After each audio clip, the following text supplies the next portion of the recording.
Hello, hope everyone is doing fine. Today I will be solving another DMA question from the UCF Past FE website. This question is definitely on the easier side of things, but I do believe if you're able to understand this question, the coding part of DMA is gonna become a little bit easier. So let's just dive straight into the video, right? So the question says, given the following code, answer the following questions. So what I'm gonna do is I'm gonna kind of solve this question in backwards order. First, I'm gonna draw a diagram of this question of this given piece of code because that's like part D essentially, right? And then I'm gonna solve part A, B, and C, so you can visually see how we're getting the answers, and I can like further explain because in this question it doesn't really tell you to that you don't really need to provide a reason, but I do believe since I do believe since I'm solving this video, I'm gonna give you a reason why the answer is yes or no, right? So let's begin. I'm gonna use red.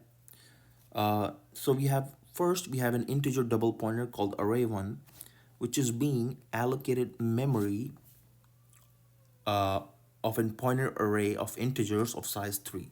So we have something like this, right? So we have a double pointer, let's call it a1, which is essentially pointing to an array of size 3 of integer pointers. It's too big. So something like this. 1, 2, 3. So we have 1, 2, 3. So that's the first part. That's the first line. We have an integer double pointer called array1, and then we are allocating an array of size 3 of integer pointers. And then the second part is we're running a for loop in this array, and then we're allocating space for each pointer, right? So as you know, a double pointer will hold the address of a pointer, and a pointer can hold the address of a data type. So in this case, since the data type is of an integer, uh, this single pointer is going to point to an integer or an integer array. In this case, we're pointing it to an integer array of size 2. So each pointer is essentially pointing to an array of integer of size 2. Right? Let's call it I, and I. So I hopefully you can understand that. And why this works is because as I showed you guys in my previous video, arrays are in contiguous block of memory, and if I know the starting address, I kind of know where to go, right? Because I can just do +4 since that's the size of an integer, and I can land at the second box. I can do +4 again, and if this were to be size of 3, could have landed at this box, right? So that's the whole point. Sorry. So this, and this. Call it I and I. Right? So that's what we're doing essentially. That's like the first variable called array1. And then, now we're done with this. Now we have another variable called integer pointer array2. So this is not a double pointer, this is just a single pointer. It will have the capacity to either point to an address of an integer or an array of integer, right? Because I just kind of need the starting address, and if I know the starting address, as I told you before, I can go anywhere. So that's the point. So in this case, what we're doing is integer array2 pointer is we're allocating space 3 times 2, which is 6, times size of int. So we're doing 6 times 4, which is 24. So we're getting an array of size 6. So 1, 2, 3, 4, 5, and then 6, right? So this is all integers here. This is not integer pointer or anything. This is just an integer pointed to by a single variable called array2. Hopefully that you were able to understand a little bit better through this diagram. Now let's actually, I will also draw a diagram here so you don't have to worry about it too much.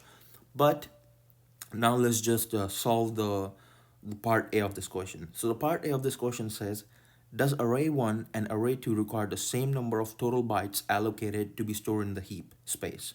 Please write yes or no. So the answer for this is no. I'm gonna use blue. Oh, sorry. I don't know what's happening. So the answer should be just no, right? And why is no? I will explain a little bit further. So array 1, first we're allocating space for an integer pointer array, right? Of size 3.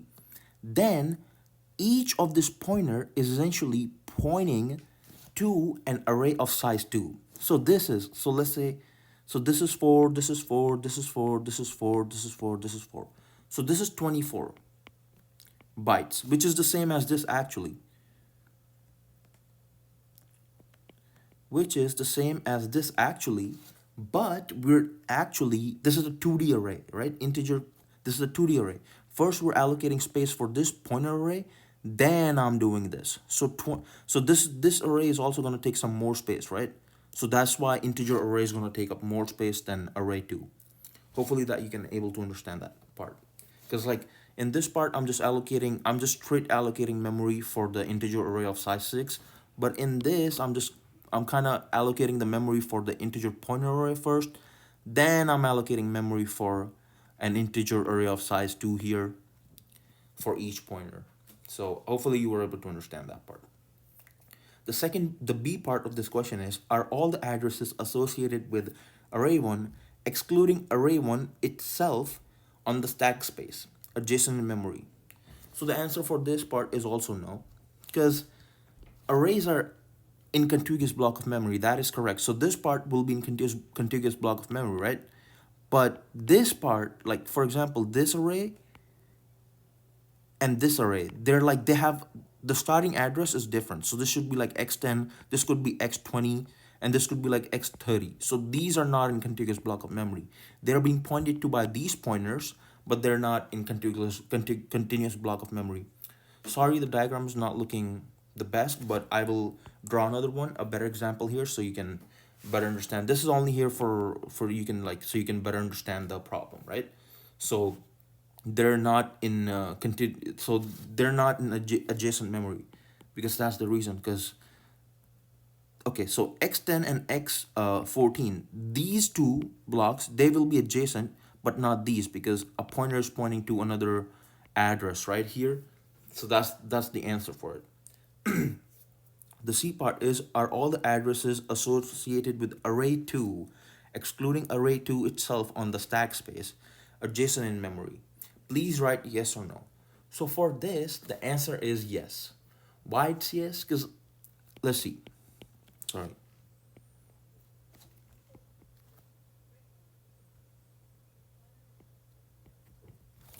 So for this, the answer is yes, because like this is just an integer, array 2 is just an integer pointer, and in this case it's pointing to an array of size 6, right?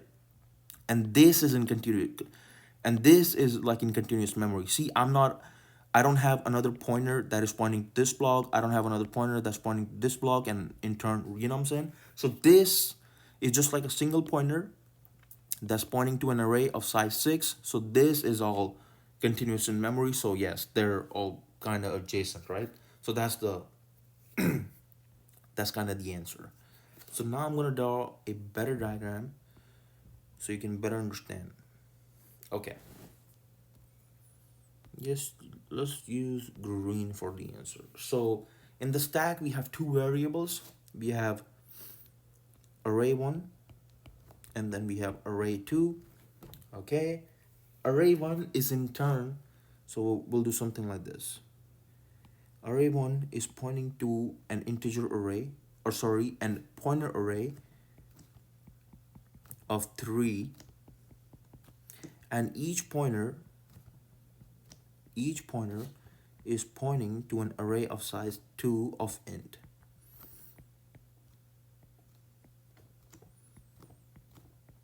Right? I'm just gonna write I and I for int.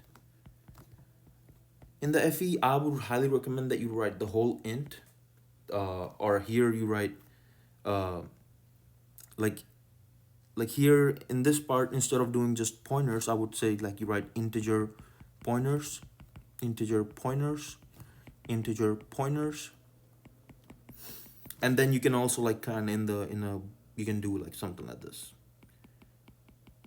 So like whoever is grading your paper has a an easier time understanding your thought process, so you don't lose any points. So that's like visually what is happening in array 1. And for array 2, we just have an array of size 6, which is just an int, right?